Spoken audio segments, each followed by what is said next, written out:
Avis vascular centre మన దేశంలోనే the best varicose vein hospital. అంత బాగా చేశారు, ఆల్ గుడ్ యాక్టర్స్ అందరూ చాలా బాగా చేసాం, కానీ ఆడియన్స్ దగ్గరికి తీసుకెళ్ళలేకపోయాం. అందుకే నేను వెంటనే చేయాల్సి వచ్చింది. I just wanted to make up the time. అదంతా చేసాం, బోల్డ్ చాలా కష్టపడి చేసాం అందరూ. కొన్ని కుదరవు అంతే, వెంటనే ఇది చేసాం. లెట్స్ సీ ఇంకో 2 రోజులు. Sir, I want to ask you, one of the fine ఈ యంగ్స్టర్స్ లవ్ స్టోరీస్ క్యారెక్టర్స్లో తరుణ్ ఒక సెన్సేషన్ ఒక టైంలో. తరుణ్ ఎందుకు తర్వాత ఫేడ్ అవుట్ అయ్యారు? అంటే నేను తర్వాత భలే దొంగలు కూడా మళ్ళీ ట్రై చేసి, భలే దొంగలు కూడా చాలా ఎంటర్టైనింగ్ ఫిల్మ్. అందరూ అనుకుంటారు అది బంటి ఆర్ బబ్లీ అని, కానే కాదు. వికీపీడియాలో అలాగే ఉంది, రీమేక్ ఆఫ్ బంటి. అదే చెప్తున్నా, అసలు ఎవరు సినిమాలు చూడకుండా రాసేస్తున్నారండి. తప్పు ఏంటంటే బానీ అండ్ క్లైడ్ అని 1969లో ఫిల్మ్. బానీ అండ్ క్లైడ్ అయ్యో అసలు ఫేమస్. బానీ అండ్ క్లైడ్ని వాళ్ళు తీశారు, జీన్ హ్యాక్మన్ బదులు అమితాబ్ గారు చేశారు. నేను జీన్ హ్యాక్మన్ బదులు జగపతి బాబు గారిని ఇక్కడ. సో కానీ మన స్టోరీ వేరు, వాళ్ళ స్టోరీ వేరు. ఇక్కడ స్టోరీ అసలు చిన్నపిల్ల క్యారెక్టర్ ఉంటుంది, బ్యూటిఫుల్గా. ఆ అమ్మాయి కొంచెం ఆరోగ్యం బాగుండదు, హాస్పిటల్లో ఉంటుంది.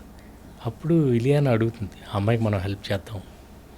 నేను ఇంకొక కైండ్ ఆఫ్ నేరేషన్, అంటే నా డ్రామా అంతా పెట్టడం కోసం అని చేశాను.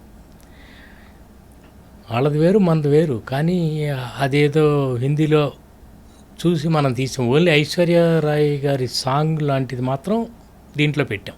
అలాంటిది ఐటెం సాంగ్ బాగుందని, ఐటెం సాంగ్ లాగా ఆ స్పెషల్ సాంగ్ ఉంటే బాగుంటుందని పెట్టడమే. కానీ it's a completely different script. అలా తర్వాత తరుణ్కి నేను చెప్పాను అప్పుడు కూడా, అందరు యాక్షన్ ఫిల్మ్స్ చేసి యాక్షన్ హీరోగా నువ్వు అక్కర్లా, నువ్వు చేయక్కర్లా, యూ నీడ్ నాట్. నీ ఆడియన్స్ నీకు ఉంటారు, నీ సినిమా, నీ ఐడెంటిటీ నీకు ఉంటుంది. ఇప్పటికీ పీపుల్ మిస్ హిమ్ సార్. అదే miss him. So you do your romantic films, you do నీ drama, and is a good actor also. నేను అప్పుడు ఎగ్జాంపుల్ కూడా చెప్పేవాడిని. ఓ పక్కన అమితాబ్ బచ్చన్ గారి సినిమాలు ఆడుతుంటే అమోల్ పలేకర్ గారి చిన్న చిన్న సినిమాలు పెద్ద హిట్లు, చోటీ సి బాత్, అట్లా అలాంటి ఎన్ని క్లాసిక్స్ అన్నమాట. చిచ్చోర్, అమితాబ్ గారి సినిమాలు ఎంత హిట్ ఆ రోజుల్లో, అంత క్లాసీ ఫిల్మ్స్, వాట్ మ్యూజిక్ అంత బాగుంటాయి. అందుకని ఎవరు ఇంకొకళ్ళలాంటి సినిమాలు చేయడానికి నేను అందుకే ఇంకొకళ్ళ సినిమా తీయడానికి ట్రై చేయను. నాకు నచ్చిన స్క్రిప్టే, నాకు ఇష్టం వచ్చినట్టే దాన్ని ప్రాపర్గా చేయడానికి ట్రై చేస్తాను. సో అప్పుడు తరుణ్ యాక్షన్ ఫిల్మ్స్ కోసం వెయిట్ చేస్తే నా ఫీలింగ్. తర్వాత తను ఒక ఇది కూడా చేసినట్టున్నాడు, 2-3 సినిమాలు లేవు, బట్ అవన్నీ చేయక్కర్లేదని నా ఫీలింగ్. కానీ is a very intelligent boy.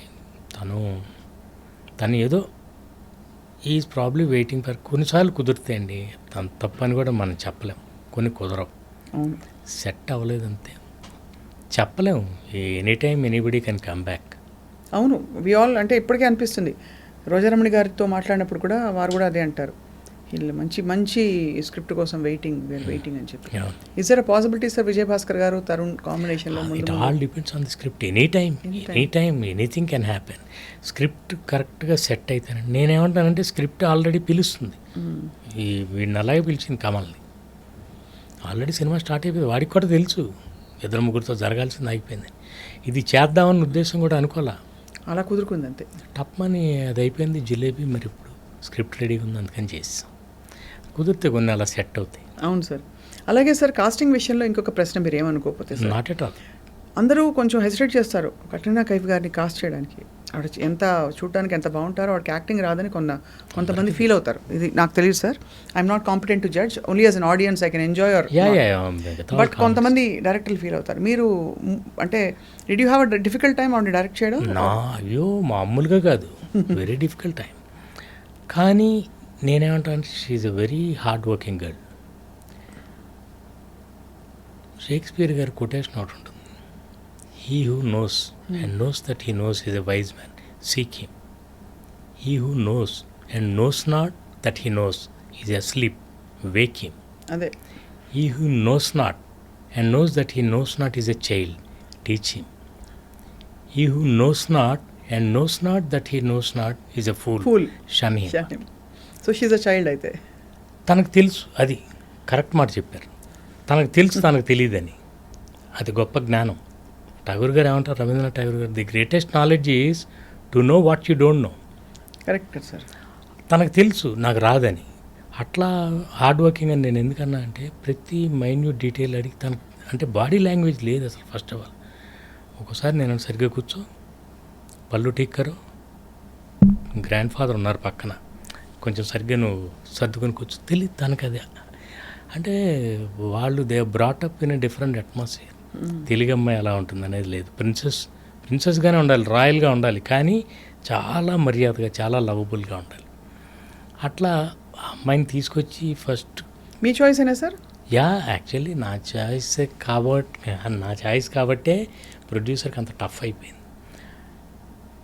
ఆ అమ్మాయిని ఒక యాడ్లో చూశాను, చాలా బాగుంది ఈ అమ్మాయి, పిలిచాం, కథ చెప్పాను, ఓకే, నేను ముంబై వెళ్ళాను, అంతా అయిపోయింది. తర్వాత అమ్మాయి రాదు, ఒప్పుకోవట్లే, ఇక్కడికి పిలిచాము, మామూలు ఫోటోషూట్ కూడా చేశాం వెంకటేష్ గారితో. చేస్తే తర్వాత వెళ్ళిపోయింది సైలెంట్. వీళ్ళు అడ్వాన్స్ ఇస్తుంటే కూడా తీసుకోవట్లే.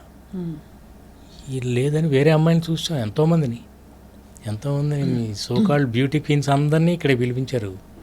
సురేష్ గారు మొత్తం అందరినీ అక్కడే రామానాయుడు స్టూడియోలో అందరితో ఫోటోషూట్. సో నాకేమో ఆ అమ్మాయి మీదే ఉంది. వీళ్ళందరూ ఒకేసారి అక్కడ ఆల్రెడీ మనకి మంచి హిట్ హీరోయిన్లు ఉన్నారు, పేరు వద్దులేండి, వాళ్ళని పెట్టుకుందామని. బట్ నేను అన్నా వీళ్ళందరూ ఒకేసారి, కానీ మల్లీశ్వరి కాదు. మల్లీశ్వరి అంటే మన ఊహల్లో ఉన్న అమ్మాయి లాగానే ఉండాలి, ముందే చూసేసిన అమ్మాయి ఉండకూడదు. అవును. అందుకని అంటే ఆ అమ్మాయిని ఇంట్రడ్యూస్ చేయటమే అలా, రోజు పెటల్స్ అంతా చీకాలు. ఆ ప్రిన్సెస్ మీరు చూసారో చూడలేదు, రోమన్ హాలిడే క్లాసిక్ ఉంది, రోమన్ హాలిడే, ఆడ్రీ హెప్బర్న్. నాకు ఆ సినిమా అంటే నాకు పిచ్చి అనమాట. గ్రెగరీ పెక్ అసలు కాన్సెప్చువల్లీ ఒక common man and a princess వాళ్ళ మధ్య ప్రేమ అనే ఐడియాకి బేస్ అది రోమన్ హాలిడే. నాకు అనిపించింది it's a completely different story. నేను అందుకే ఇందాక అన్నాను, ఇన్స్పైర్ అవుతాం అంతే, కాపీ కొట్టం.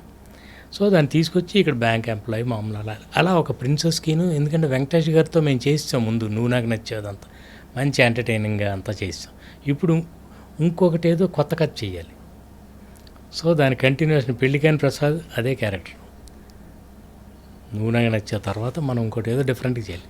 అందుకని ఒక ఐడియాగా ఒక ప్రిన్సెస్ ఇది ఇట్లా అనుకుని రోమన్ హాలిడే అనుకుని దాన్ని అలాంటి ఒక కాన్సెప్ట్, కథ వేరు, జస్ట్ అలా only between a common man and a princess అలా చేసుకుంటూ వెళ్ళాం.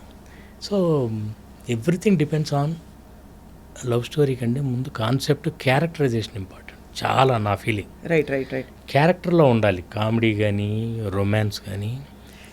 ఇంతకీ ఆవిడ అడ్వాన్స్ ఎప్పుడు తీసుకుంది సార్? అది తర్వాత రావట్లా. నేను ఒకసారి అమ్మాయితో నేను మాట్లాడతానండి, one final,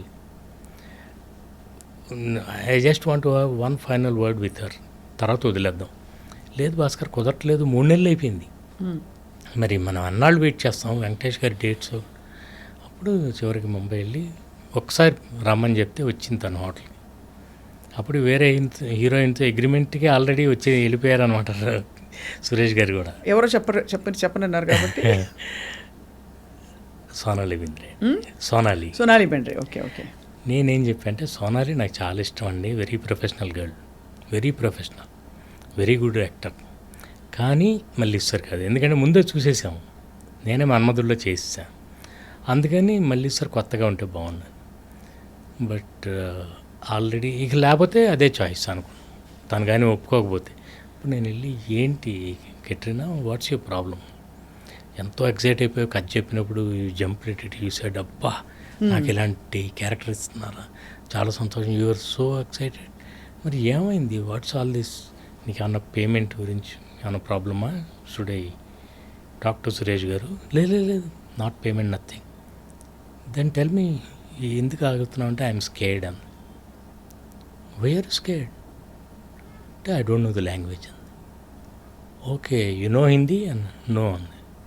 then it's one and the same, you don't know Hindi, you don't know Telugu, అంతే కదా. ఎనీవే దట్స్ మై ప్రాబ్లం, అదే మనం చూద్దాం, 2 రోజులు నీకు నచ్చకపోతే వదిలేద్దాం. అప్పుడు okay, I'm in 2 minds, let's అంటే 2 డ్రెస్సులు తెప్పించి 2 days, 2 డ్రెస్సులు తీసుకుని వైజాగ్లో ఫస్ట్ షెడ్యూల్, ఫస్ట్ రెస్టారెంట్లో scene, what are my lines today and no lines. ఆ బుక్ చదువుతూ ఓన్లీ ఎక్స్ప్రెషన్లు. వెంకటేష్ గారు చెప్తుంటారు, నువ్వు నన్ను చేసుకున్నావు అనుకో, నీకు రోజు మూర మల్లెపూలు, వారానికి ఒకసారి సినిమా, నెలకోసారి, సంవత్సరానికి ఒకసారి ఊటీ, ఇవన్నీ చెప్తుంటాడు. ఈ అమ్మాయి ప్రిన్సెస్. ఆ అమ్మాయికి ఈయనన్ని పర్క్స్ చెప్తుంటే ఆ అమ్మాయి చిన్న ఎక్స్ప్రెషన్లు ఇలా బుక్ చదువుకుని చూడాలి ఇంతే. రెండో రోజు కొంచెం కంఫర్టబుల్గా, if this is how it's going to be then I'm fine అంది, నాకేం ప్రాబ్లం లేదు. అలాంటి అమ్మాయి చివరికి వెళ్ళేసరికి క్లైమాక్స్ 3 పేజీల డైలాగ్స్ అవి మొత్తం నేర్చుకుని అప్పుడు నన్ను అంది, you have cheated me sir, you told me you need not by heart all those lines, నేను మేనేజ్ చేస్తానని చెప్పారు. ఫస్ట్ అంతా అలాగే చేశారు. ఫస్ట్ చిన్న చిన్న సీన్లు, డైలాగ్ లేని సీన్లు. ఇప్పుడు 3 పేజీలు ఇచ్చి నన్ను నేర్చుకోమంటున్నా. నన్ను నీకే పేరు వస్తుంది, నువ్వు చెప్పకపోతే నీ తల వెనకాల కెమెరా పెట్టి తీసేస్తా, నాకు పేరు వస్తుంది అంటే, అమ్మమ్మ వద్దొద్దు, నాకు పేరు రాపోయిన పర్లేదు మీకు రాకూడదు అని వెళ్ళింది. అలా సరదా సరదా డబ్బింగ్ తనే చెప్పున్నా సార్. డబ్బింగ్ సునీత గారు డబ్బింగ్ తను ఎక్కడ చెప్తుందండి, అదే అదే అంటే అసలు. అండ్ ఈవిడ నాకు బాగా సోనాలి బింద్రేక్ కానీ తనకు కానీ చాలా, సునీత గారు నాకు, సవితారెడ్డి అని ఆవిడ ఒక ఆవిడ, వీళ్ళందరికీ బ్యూటిఫుల్ వాయిసెస్. రిచా పల్లోడ్, వీళ్ళందరికీ